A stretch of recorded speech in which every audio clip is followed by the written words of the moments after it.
Bonjour. Patrice? Oui, c'est moi. Bien, enchanté. C'est bien passé, la route s'est bien Parfait. passée. Bon, vous êtes prêts? Oui. On y va. Ah oui, merci.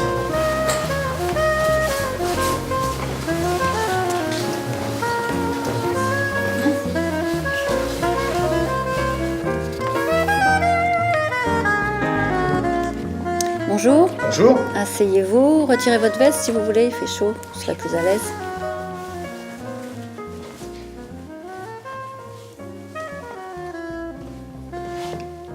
Vous vous appelez comment? Patrice Roturier. Roturier, c'est votre vrai nom? Oui, oui, comme le nom commun. Vous êtes comédien? Non. En terminale, j'ai peut-être fait un court-métrage, mais on peut pas appeler ça vraiment du cinéma. C'est tout? Oui. Pas de long métrage? Non. Des auditions? À des auditions dans ma vie professionnelle, j'en ai fait beaucoup, mais pas en cinéma. Pas d'école, pas de cours d'art dramatique? Non, non, moi je suis pas art dramatique, je suis art plastique. Comment vous avez appris qu'on cherchait un comédien? En fait, c'est un ami, il voulait que je l'accompagne. Il m'a dit que maintenant que j'étais en retraite, j'avais du temps. Mais en fait, lui, il n'est pas venu. Mais vous êtes quand même venu. Oui, à cause de l'histoire, enfin à cause du scénario. Cet aventurier qui prend les commandes d'un vaisseau de pierre pour partir sur les traces de Jules Verne. Improbable, mais plein de promesses. Surtout pour quelqu'un qui est né à Nantes et qui a passé toute sa scolarité au lycée Jules Verne. Ah, très bien. Bon, on va commencer. Est-ce que vous pourriez me montrer ce qu'il y a dans votre sac? Dans mon sac. Oui? Vous voulez pas? Ah si, si. Allez-y. Ah, si. Vous trouvez peut-être cela indiscret? Non, non, non, non, non. En fait, vous voulez que je vide mon sac. Oui, on peut dire ça comme ça. Et on fait comment? Eh bien, vous prenez un objet qui est dans votre sac, vous me dites ce qu'il fait là et ce que ça vous évoque. Ça va? D'accord? Ok. Bon. Tout le monde est prêt? On va tourner? Moteur? PR44, prise 1. Donc je commence. Oui, allez-y.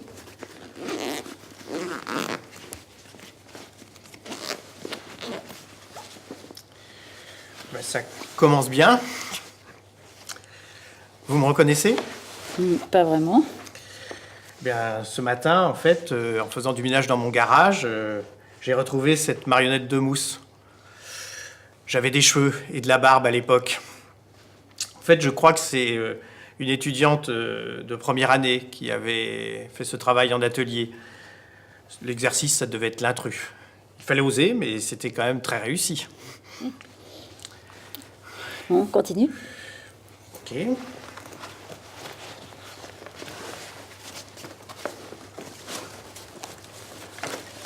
C'est quoi? Un tour de cou du Festival de Cannes. Vous étiez au festival? Il y a quelques années, oui, pour le prix de l'éducation. Vous concouriez? Non, non, j'étais membre du jury. Le prix de l'éducation, en fait, à Cannes, renvoie un peu à toute mon histoire, formation et cinéma. Et il n'y a que 2 décors. Le lycée Jules Verne à Nantes, de 5 ans à 19 ans, et puis l'université de Rennes 2, de 20 ans à aujourd'hui. Je peux l'avouer, aujourd'hui, au lycée, j'étais plus enthousiasmé par les programmes du ciné-club qu'à par les programmes scolaires. Je me suis mis à faire mon cinéma, l'âge d'or, du Super 8, des copains acteurs, du découpage maladroit. Une passion qui va devenir un métier dans le second décor, l'université de Rennes 2, au sein d'un département d'art plastique et puis ensuite d'un centre de production audiovisuelle, le CREA, que j'ai dirigé pendant 20 ans. Mais quel lien avec le festival? Eh bien, en 2007, je boucle la boucle et j'ai même retrouvé l'ambiance du ciné-club dans les délibérations du jury du prix de l'éducation du Festival de Cannes. Mais c'était une belle expérience? Tout à fait. Ça faisait presque 20 ans après ma première expérience de jury au Festival Travelling à Rennes. D'ailleurs, la bonne humeur des présidents de jury, Jackie Berroyer d'un côté, Bernadette Lafont de l'autre, contrastait avec l'ambiance particulièrement pesante des films primés. Jogmail à Rennes et 4 mois, 3 semaines et 2 jours à Cannes. Je continue. Alors, une bande dessinée. Une BD? Oui, Les Passagers du vent de François Bourgeon, le tome 3, Le comptoir de Judas. En fait, vous êtes déjà allé au Bénin? Non. Eh bien, François Bourgeon non plus.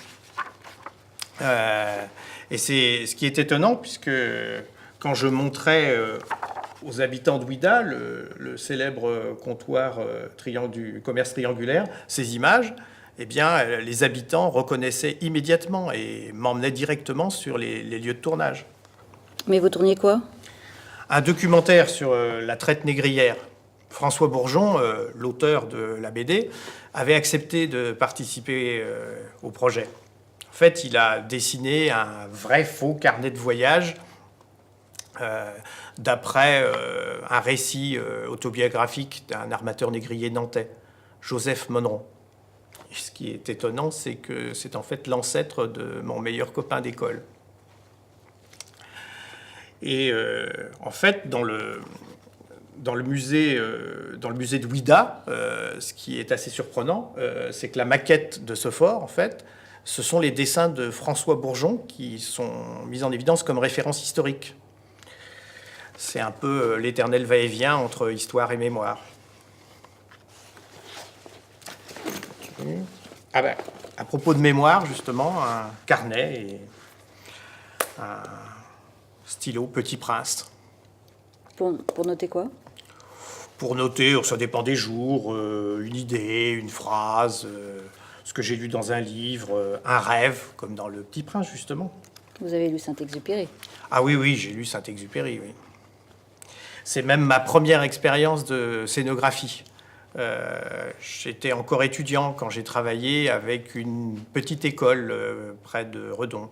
Mais il y avait une centaine d'élèves, donc on a travaillé avec toutes les classes, de la maternelle au CM2, et avec quelques parents et tous les instituteurs.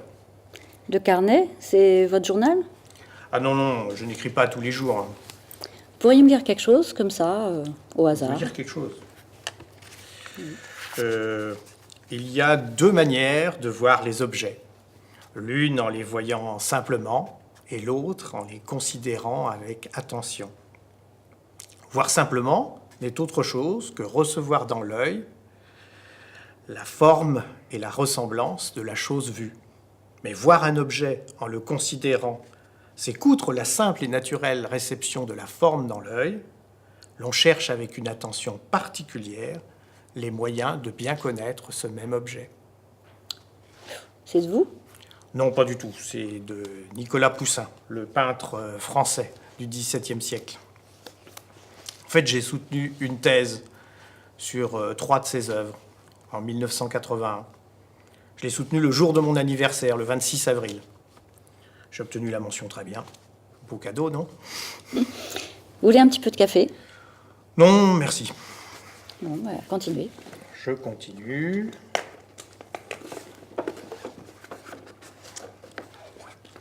Une moto. Vous êtes passionné de moto?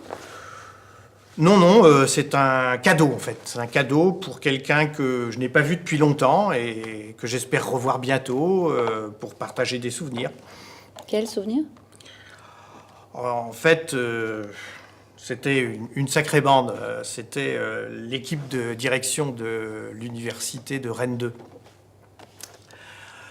L'ambiance était parfois tendue avec les mouvements sociaux, les grèves. Mais je crois que nous avons toujours travaillé dans une relation d'estime, de confiance et de bonne humeur. Et je me rappelle précisément le jour où notre président est arrivé au CA, au conseil d'administration, avec cette moto, une Harley Davidson. Continuez.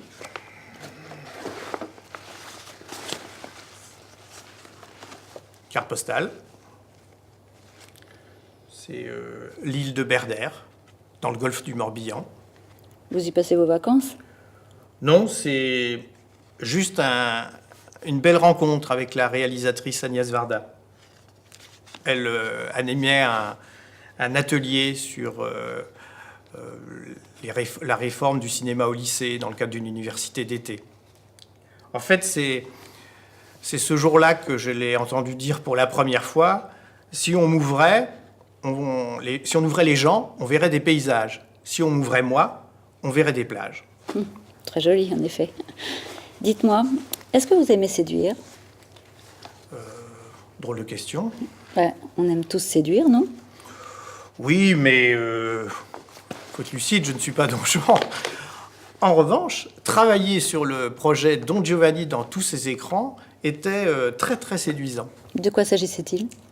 En fait, il s'agissait de diffuser en direct et en 3 dimensions un opéra. Ce projet réunissait tous les ingrédients d'une belle aventure, innovation, collaboration, promesse d'un large public. Il est venu, le public? En très grand nombre. 4000 personnes assises sur les pavés d'une place publique, la place de la mairie à Rennes, pour suivre un opéra pendant 3 heures. C'était vraiment enthousiasmant. Même si, hop, un petit bonbon comme celui-là a perturbé la sérénité des ingénieurs. Comment ça? En fait, il suffit d'un geste incontrôlé. Dans la mise en scène, il était prévu que Don Giovanni lance une volée de bonbons en direction du public, du parterre. Sauf que l'un d'entre eux a percuté un micro et ça a créé un buzz qui a stressé vraiment beaucoup les gens. Mais ils sont sûrs que c'était la faute du bonbon? Ah oui, oui. En scrutant attentivement les images de la douzaine de caméras qui filmaient le spectacle, on a pu identifier le bonbon fautif. Ensuite, ce buzz a été évidemment éliminé à la post-production, un vrai travail d'orfèvre d'ailleurs. Mais cette anecdote montre comment un tout petit grain de sable peut toujours surgir. C'est la notion de risque. Il faut l'intégrer dans tout ce qui est spectacle vivant ou projet innovant. Beau projet, évidemment, que ce Don Giovanni, en effet. Mais vous, qu'est-ce que vous avez fait dans ce projet? En fait, j'ai réalisé un web documentaire. C'était le premier web documentaire produit en Bretagne. J'en ai fait quelques autres après. Je suis passé de Victor Hugo à Bernard Hinault. On continue? Oui.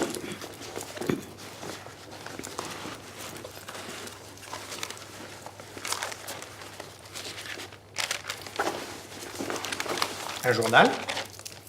Pardon? Avec un éléphant en couverture. En fait, c'est le programme de la troupe Royale de Luxe, le spectacle de rue. C'était quand, ça? Comment? C'était quand, ça? C'était en 2005, lors de leur passage à Amiens. Décidément, Jules Verne n'est jamais très loin. Il est mort à Amiens, je crois. Ah oui, vous avez raison. D'ailleurs, c'était certainement une manifestation pour le centenaire de sa mort. En fait, cette année-là, je présidais un concours, le CAPES d'art plastique. Ça se déroulait au lycée de la Providence à Amiens.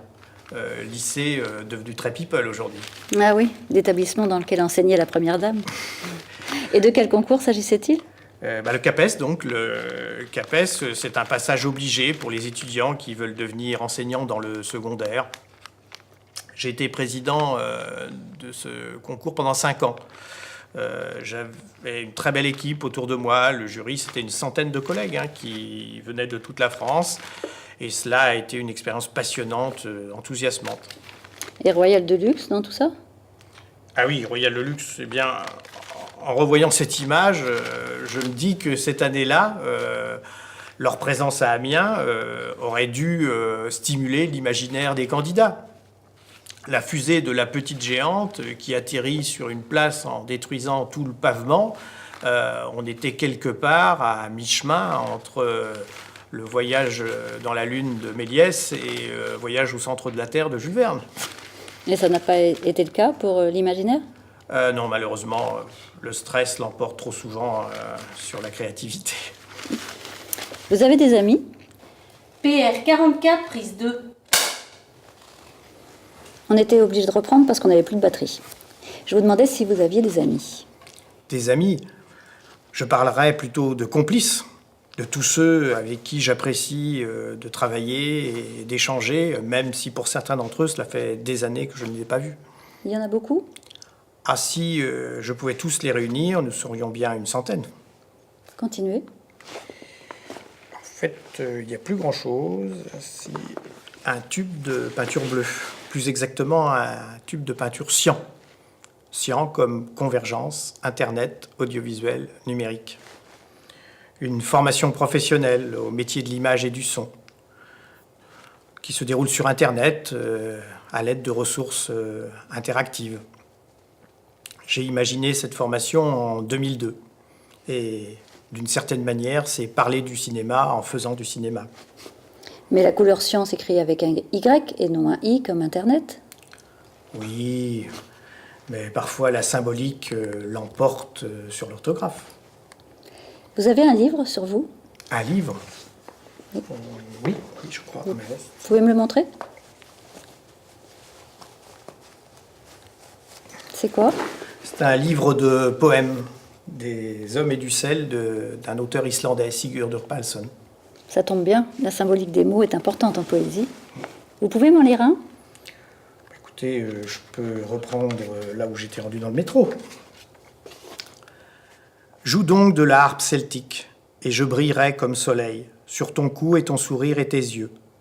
Désormais, c'est d'ici que part la course des générations, génération de génération à génération. Jusqu'ici, il y avait 6 jours de navigation. Le 7e jour, nous touchâmes terre, consacrâmes le nouveau pays par le feu, colonisâmes le pays et le corps de l'un et l'autre. Un jour nouveau se leva.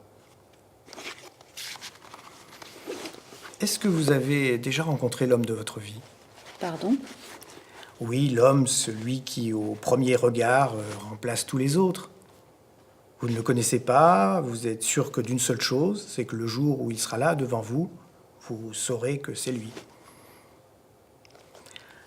C'est un peu cette histoire que j'ai imaginée dans un film documentaire islandais, entre Aurora, l'islandaise, et Jean-Yves, le marin breton. Une épopée amoureuse, je dirais, en contrepartie des drames terribles de la Grande Pêche au début du siècle dernier, au large de l'Islande. Aurora, j'aime beaucoup ce prénom moi aussi. Oui, ma vie professionnelle a été jalonnée de prénoms qui commencent et qui finissent par A. Anna, Aurora, Agatha. Agatha comme la pièce de Marguerite Duras. En fait, j'ai travaillé avec un ami peintre tout un été sur la scénographie de cette pièce. Nous avons envahi d'une certaine manière une ancienne manufacture d'orgue à Nantes. Nous l'avions appelée la maison Agatha. C'est un souvenir très fort pour moi. PR 44, prise 3. Reprenons, allez-y. Je crois que c'est terminé. Ah non, il y a encore la petite poche. Un flipbook et une brique de Lego. Commençons par le flipbook. Eh bien, j'ai toujours aimé faire du cinéma avec mon pouce. Voilà, et en fait, celui-là, il était vraiment fait pour moi, il m'a été offert, parce que Pat et TIC. Pat comme mon prénom Patrice, TIC comme technologie de l'information et de la communication. En fonction d'où l'on met son doigt, hop, hop, l'histoire change. Et en fait, c'est un peu à l'image de mes dernières années professionnelles. Entre l'université et la communauté d'université. Et je ne suis pas sûr que, en fait, elles se fassent des papouilles, comme c'est écrit ici. Je crois plutôt qu'elles se font la gueule. Voilà, je dirais même que c'est pathétique. Étonnante métaphore, en effet. Et le Lego? Lego, c'est un porte-bonheur. Comment ça? Eh bien, conserver la mémoire d'un si grand projet dans un si petit objet, c'est magique. Quel projet? Le projet d'un campus numérique. Un campus numérique à ambition internationale, déployé sur un territoire régional. En fait, l'enseignant est à Rennes et les étudiants peuvent être à Brest, Lorient, Beyrouth, Abidjan ou Montréal. Et c'est une vision à la fois délocalisée et mutualisée des collaborations en formation et en recherche. La brique de Lego symbolise les bâtiments qui abritent l'ensemble de ces espaces. Et la clé USB symbolise tous les réseaux qui interconnectent tous ces espaces. C'était un pari audacieux, mais qui est arrivé à son terme. Vous avez le sentiment du devoir accompli? Je ne dirais pas les choses comme ça. Il y a près de 40 ans, le président de jury de ma thèse a commencé sa prise de parole en évoquant le travail sérieux de quelqu'un qui ne se prenait pas au sérieux.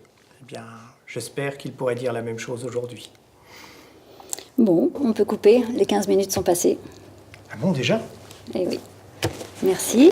Merci. Au revoir. Au revoir. Vous n'oublierez pas de laisser vos coordonnées en sortant du plateau. Il semble que vous ayez oublié de laisser votre adresse. Personne n'est parfait. Non, c'est important si on veut vous contacter en début de semaine. Vivement lundi, alors. Alors.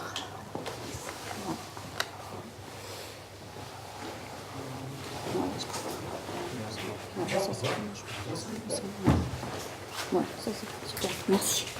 Est-ce que je peux avoir un peu d'eau, s'il vous plaît, parce que